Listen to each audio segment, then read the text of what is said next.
Alright, welcome back, guys. We are currently heading off to the prison, which I believe is in here.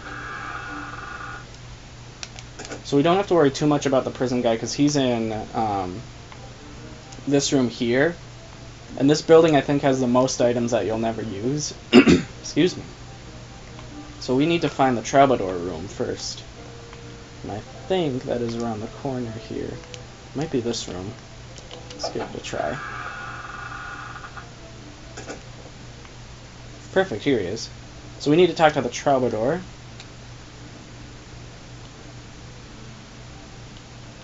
Troubadour, however you pronounce it. So now we're going to listen to his music. And we have to listen to 3 songs by him.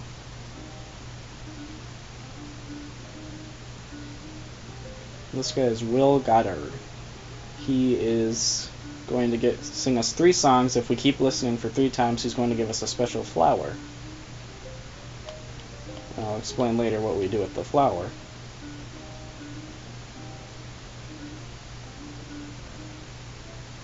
Alright, so now we gotta listen to his 2nd song.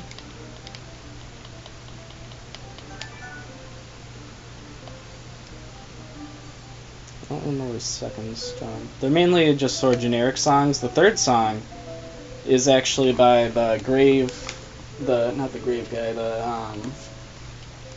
prison keeper. And since I've skipped over some of the story and everything, like skipped talking to certain people, reading certain books, the prison guy is actually plays violin, but for unknown reasons he had to sell it, probably for like extra money. And he supposedly made this next song that you're gonna see this guy play with his violin. And the only way that we can get past the prison guy is to distract him with his violin. He had to sell the violin to the shop, which is near the area where the motel was. And we need to buy it back from the shopkeeper. And Will Goddard here actually does explain sort of which violin they're going to have: a cracked violin, a chipped one, and a violin without strings. So he says not only can he write music, but he's a fair violin player here. I heard that he sold it for some reason or another. It's not why he sold it, but what happened when he sold it. Apparently he was seen crying as he sold it. Can you imagine? I guess every man has his weakness. All I can say is that it is a decent song and it makes the thieves laugh. Thanks for listening. Oh, I didn't say it. I might have said it earlier. He mentioned that he chipped the oh, there we go, he gave us the flower. That he chipped the violin. So that sort of tells us which violin we have to go look for. We have to look for the chipped one. But first, we have to go ahead and take care of this flower here. So let's go down here.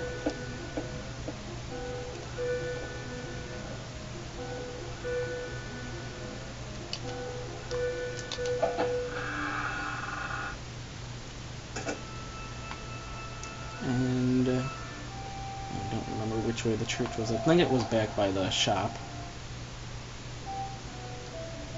And you can buy stuff at the shop with just sort of regular coins that you find laying around, but it doesn't really affect the story. Here's the shop here, but we don't need to go there yet. We want to go to, I think, this door here.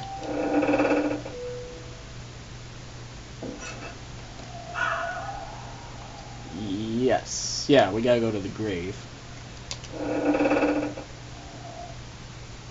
So the grave that we're going to drop the flower off at is this guy named Aristolin or something like that. And he sort of was like sad that no one was really his friend, like legitimately. He was, whoops, wasn't close enough, I guess. People only wanted to be his friend because he had a lot of money, but he hid some of his treasures with his friend, I think. I can't remember these names. As you can see, if you checked out the wiki, I knew their names at the time. It began with a D, but his servant, let's get the ring on here. His servant hid the gold down in the sewer, and that's what we're going to get after we befriend this guy.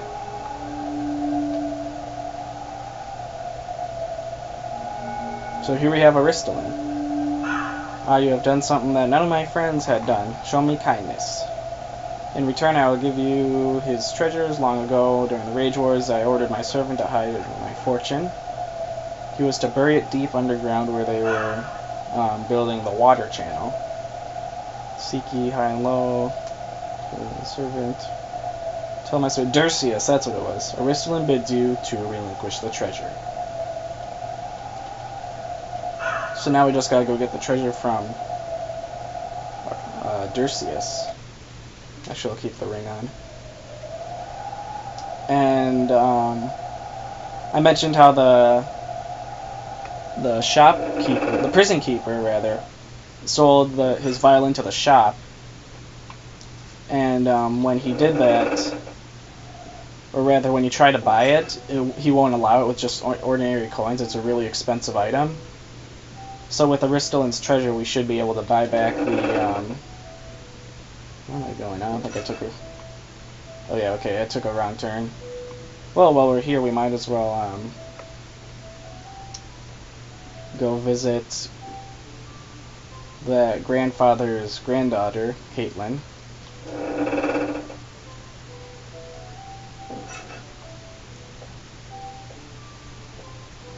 So the granddaughter supposedly drowned right here while looking for her slipper. That's why her slipper was in that one area. It was near a drain. There she is. So she's thanking me that I found both her slippers. So now she's going to go back home to her grandfather. And as you can see on the stairs, she drowned down there. And now we can go back to the grandfather and he'll give us an item for later. But first I want to find the sewer. I'm going to get down there. It's hard to map everything out. There's a lot of places around here. I should be able to get to the sewer through the through the Disciples Tower, so that way I can actually stop by the grandfather on the way down. So now we just gotta find out where the entrance is to the Disciples Tower.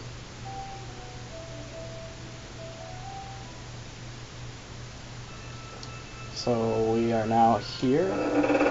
Here's the Tower of Apprentices. Disciples Tower. I'm going to call it both, so every now and then you'll hear me refer to it as both things. But like I said, we visit the Tower of Apprentices, Disciples Tower a lot. But I don't think we visit Lackmir's ever again, because there's really no reason to go back there, unless we forgot an item, which I don't think we did. So now I think we can talk to him. Yep, there she is, Caitlin and the grandfather. Thank you, Halfling. In return, he is going to give me the stone of thirst, I believe it's called. Yep, the Stone of Thirst. And that is going to suck up the water and the sewage that will lead us to a certain other area to get to the Tower of Trials. Oh, I don't know why I tried taking the slippers right there. I don't need them.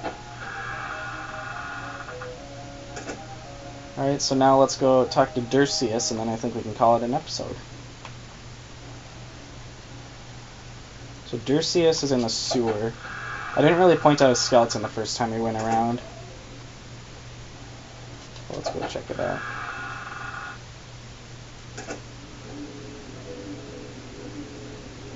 But Dursius is in the sewer where we started. You can find a skeleton sort of drowned nearby. Let's go back out this way. Oh, right, yeah. This is Lucas. He is the guy that we saw at the beginning, the first ghost that we saw before Lackmir. And he is the friend of Saul, who is the son of Jezebel, who gave us that pendant.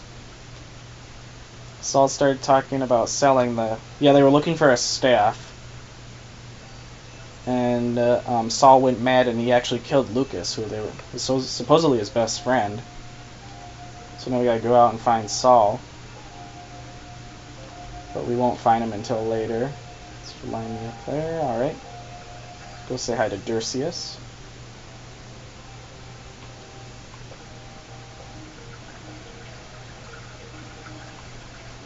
Dirceus, I believe, is at this end of the sewer.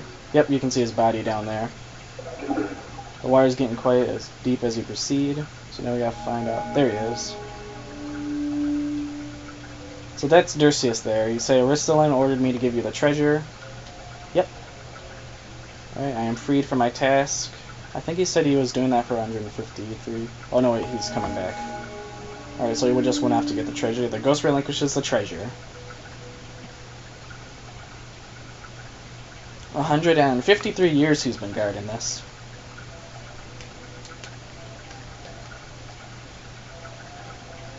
Alright, so now we can head back to, I should turn my, I don't think I need my ring on anymore. We can head back to the, I'm drawing a blank here on what it is.